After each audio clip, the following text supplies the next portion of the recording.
Mundo Visto do Céu.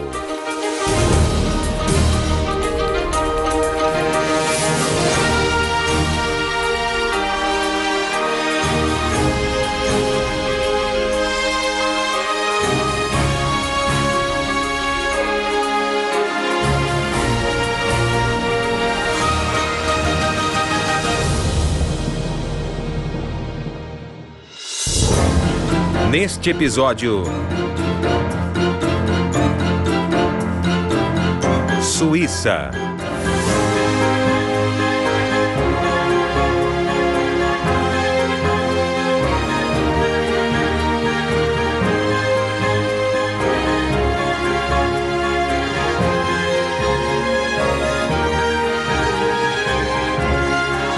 Montreux até Lago Maggiore. Nossa viagem começa ao norte de Montreux, na cidade medieval de Romont. Rumando leste pelas montanhas, veremos o Chartreuse de la Valsante, um mosteiro hermético secular. Voaremos para o sul até o Lago de Genebra e a própria Montreux, famosa mundialmente pelo festival anual de jazz. Depois, pelas montanhas, iremos até a famosa estação de esqui Verbier. Seguindo para o leste, passaremos pelas belas passagens entre montanhas de Valais e depois iremos sobrevoar rapidamente o norte da Itália. Ao voltarmos para a Suíça, visitaremos as cidades de Locarno e Ascona, às margens do Lago Maggiore. Terminaremos a viagem sobre as ilhas de Brissago, com jardins botânicos inesperados no meio do lago.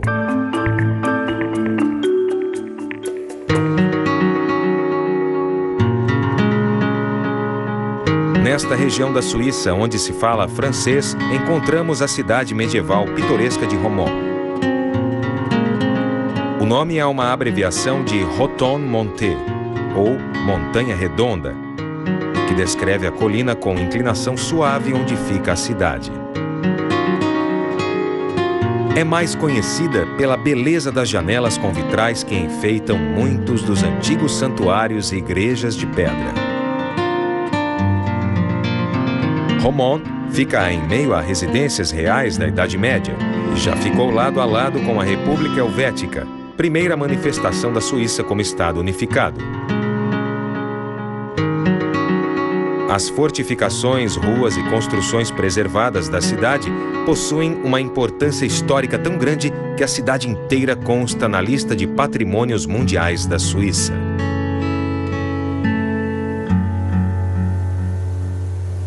Para o leste e avançando pelas montanhas, chegamos ao último mosteiro cartucho remanescente de toda a Suíça, o Chartreuse de la Valsante. A doutrina cartucha é um regime misto de solidão e vida em comum.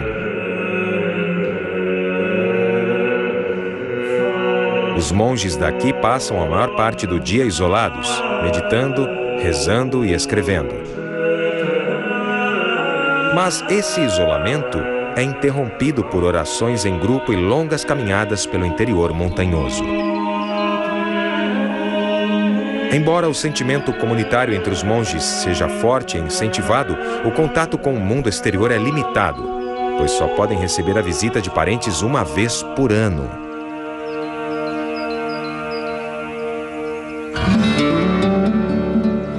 Seguindo a leste, chegamos ao Castelo de Gruyère, que se destaca na curiosa cidade medieval de mesmo nome. O castelo começou a ser construído no século XI como proteção aos habitantes do Vale Abaixo. A partir dessa época, até o século XVI, a cidade prosperou e 19 condes e suas famílias moraram aqui durante esse período. O último deles, Michel, passou dificuldades financeiras em 1554. Depois disso, as famílias Bovy e Balland restauraram o castelo e o converteram em residência de verão. Em 1938, a cidade de Friburgo comprou a propriedade e hoje o castelo e os jardins estão abertos à visitação pública. A riqueza da cidade medieval de Gruyère vem da agricultura. E hoje o queijo Gruyère é famoso no mundo todo.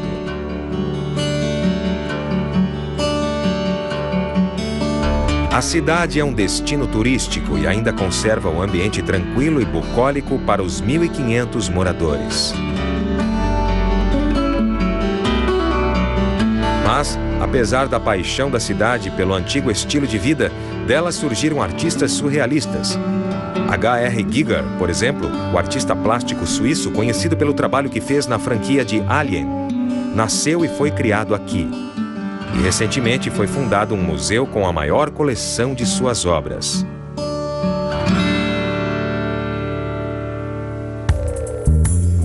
Vamos agora para o sul, longe das montanhas até a cidade de Montreux, às margens do Lago de Genebra. A fronteira entre Suíça e França passa no meio desse lago. Por isso, Montreux tornou-se uma rica junção de culturas. Mas, sem dúvida, a cidade é mais conhecida pelo famoso festival anual de música. Ele começou na década de 1960, mas ganhou notoriedade quando a banda Deep Purple compôs a música Smoke on the Water, que narra a noite em que Frank Zappa provocou um incêndio no cassino quando disparou um sinalizador durante um show. Atualmente, Montreux recebe 200 mil turistas por ano e muitos artistas respeitados internacionalmente. A cidade conta com um sistema de bondinho. Enquanto um vagão desce, outro sobe, mantendo o sistema em funcionamento constante. Uma forma eficiente e energeticamente econômica de ganhar altitude em pouco espaço de tempo, o que é muito importante nas cidades montanhosas da Suíça. O passeio leva os passageiros para os campos com belas flores alpinas na primavera e é um elevador rápido para os que praticam esportes de inverno. Ao longo da margem norte do Lago de Genebra, na Autoestrada 9, podemos entender por que a Suíça é famosa pelas estradas impressionantes entre as montanhas. A estrada abaixo é um exemplo perfeito das complicadas obras de engenharia realizadas para conservar a estética natural da região campestre. E ainda mais impressionante do que as belas estradas seria a extensa rede ferroviária suíça, que atravessa os Alpes e funciona com uma extrema eficiência e pontualidade. Praticamente todos os horários são cronometrados e os trens de conexão chegam a intervalos rigorosos. Os passageiros raramente precisam esperar para fazer uma conexão. E o serviço é tão confiável que é possível acertar o próprio relógio por ele.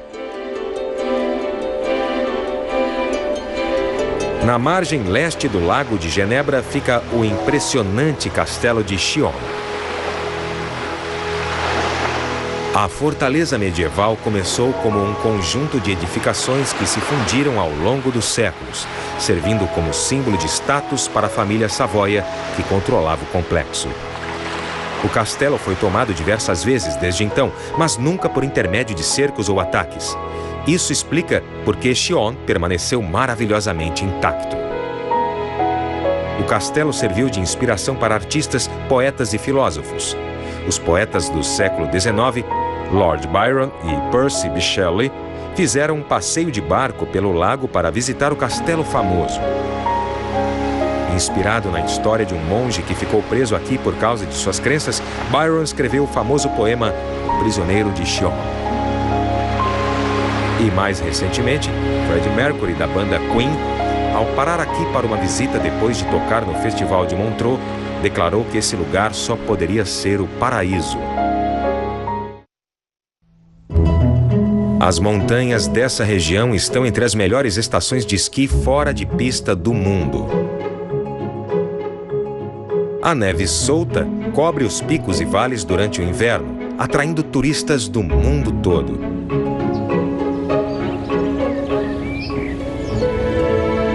Provavelmente a estação de esqui mais procurada de toda a Suíça esteja aqui, na cidade de Verbier.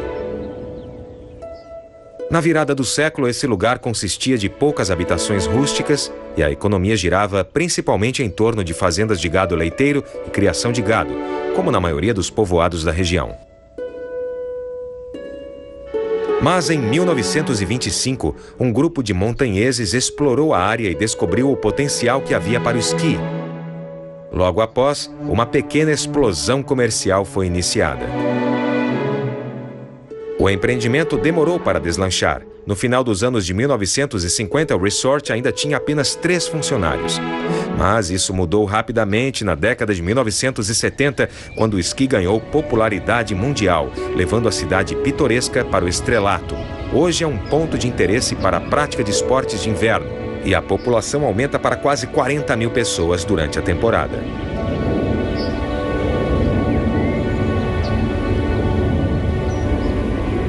A precipitação mínima, água corrente abundante e muita luz do sol fazem dos vales nas montanhas um lugar ideal para vinhedos. A produção de vinho exerce um papel importante na vida agrícola da Suíça há centenas de anos, e seu sucesso é atribuído principalmente às técnicas de irrigação sofisticadas, desenvolvidas há muito tempo e que continuam avançadas até hoje. Os bises, ou canais de água que correm em abundância em costa abaixo, foram projetados para fornecer a quantidade certa de umidade para as parreiras. As águas desses vales e riachos entre montanhas fazem parte da grande bacia do rio Ródano. Ao todo, a Suíça tem 5% da água doce do continente e, por isso, é muitas vezes chamada de Torre de Água da Europa.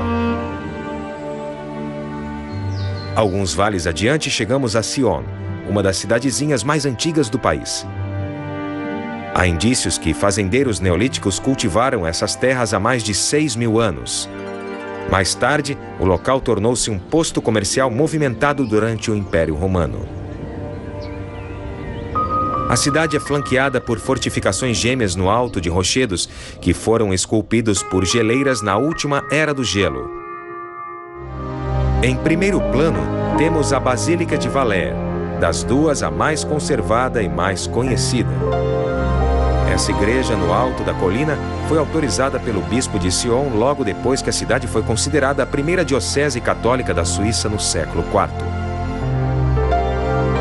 E devido às relações estreitas da cidade com as autoridades cristãs romanas, os bispos puderam disputar a soberania quase total de Sion.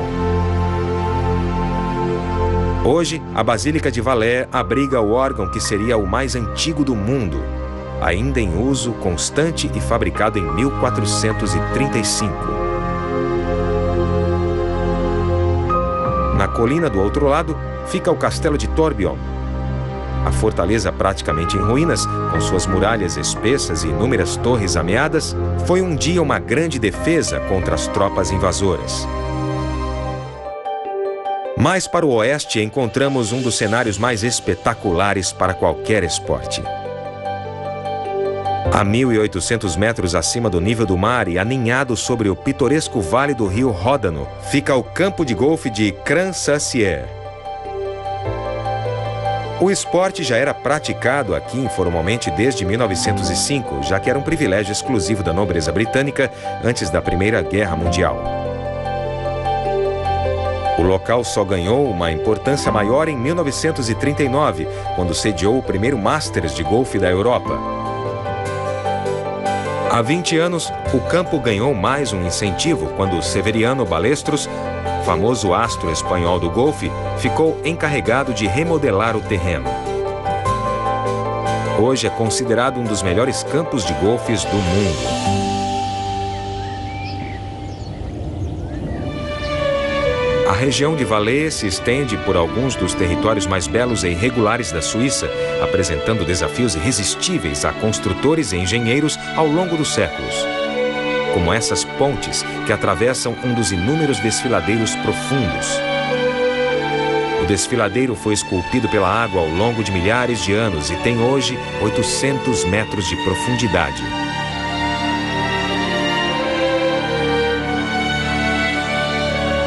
A antiga ponte de pedra lado a lado com a travessia moderna para veículos é um bom exemplo de como os suíços uniram passado e presente com beleza e harmonia.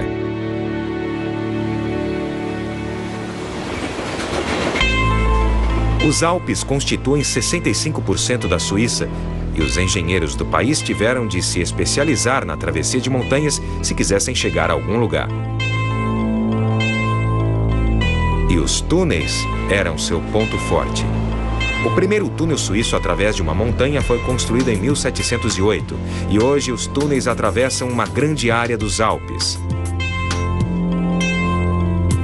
Tradicionalmente, os povoados suíços ficavam a semanas de viagem uns dos outros e inacessíveis na maior parte do ano, mas hoje a viagem entre quase todos os vilarejos isolados é de no máximo um dia de trem.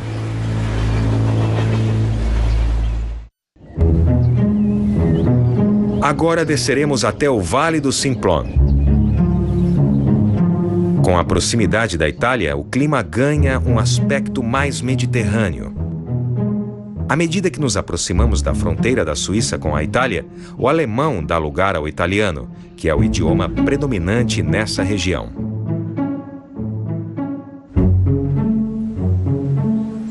A principal atividade econômica dos povoados na região de Valais é a criação de gado.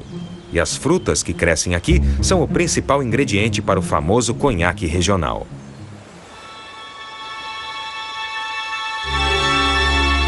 Depois da última passagem entre montanhas no desfiladeiro de Spitsbergen, começamos a sobrevoar a Itália.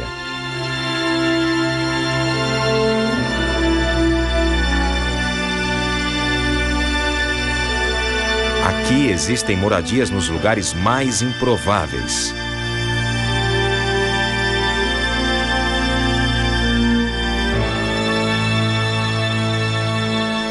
Também há muitos povoados maiores aninhados nos vales. Como Rassa, um vilarejo onde não há circulação de carros e que é o lar misto de descendentes de protestantes perseguidos e hippies que se instalaram aqui na década de 1960. Ou a cidadezinha de Cravedia, cujo nome vem do italiano e significa pasto de cabras. Os 756 moradores vivem principalmente em casas de fazendas seculares com altas chaminés de pedra. A maioria das casas é feita de pedras cortadas manualmente e grades de ferro forjado, e boa parte dos habitantes mora nas mesmas casas que pertencem à família de muitas gerações.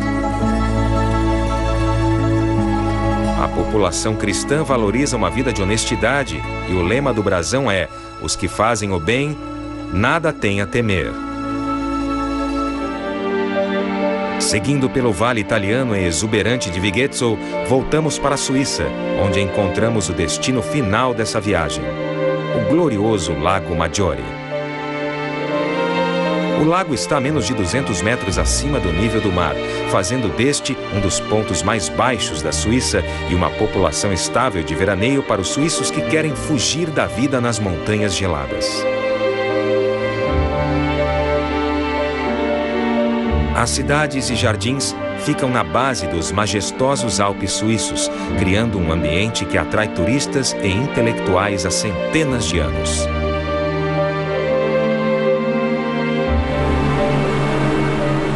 Na extremidade sul do Lago Maggiore fica a cidade de Locarno, onde os 150 mil habitantes falam italiano.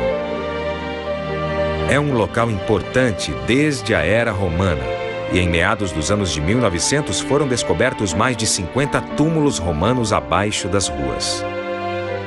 Esse foi o primeiro indício de cremações e enterros romanos do mesmo período que ocorreram lado a lado. Assim como em muitas cidades suíças, Locarno era uma fortaleza de domínio católico até ser incorporada à Confederação Suíça após as guerras napoleônicas. Perto dali, chegamos a Ascona. Além de ser um ponto interessante turístico com seu próprio festival de jazz, a cidade ganhou fama pelas ideias revolucionárias.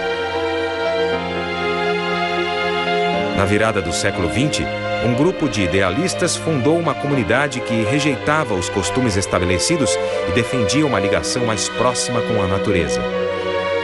Embora essa comunidade não exista mais, a tradição do pensamento radical continua viva em Ascona por meio de seminários realizados nas universidades de Zurich e Lucerna. Finalmente nos aventuramos para o coração do lago, onde ficam os jardins botânicos das ilhas de Brissago. Contrastando com os picos cobertos de neve, o clima aqui é subtropical e as plantas exóticas, na menor das duas ilhas, crescem naturalmente.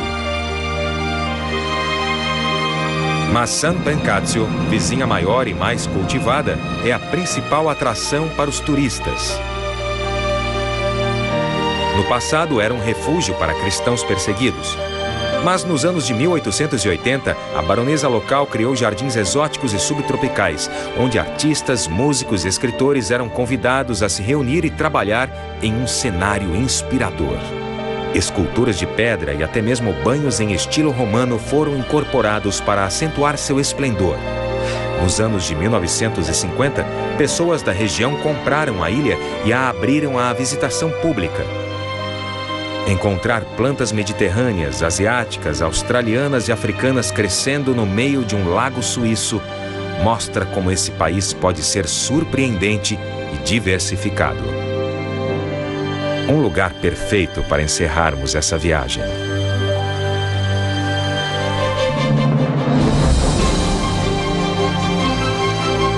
Versão brasileira, DPN Santos.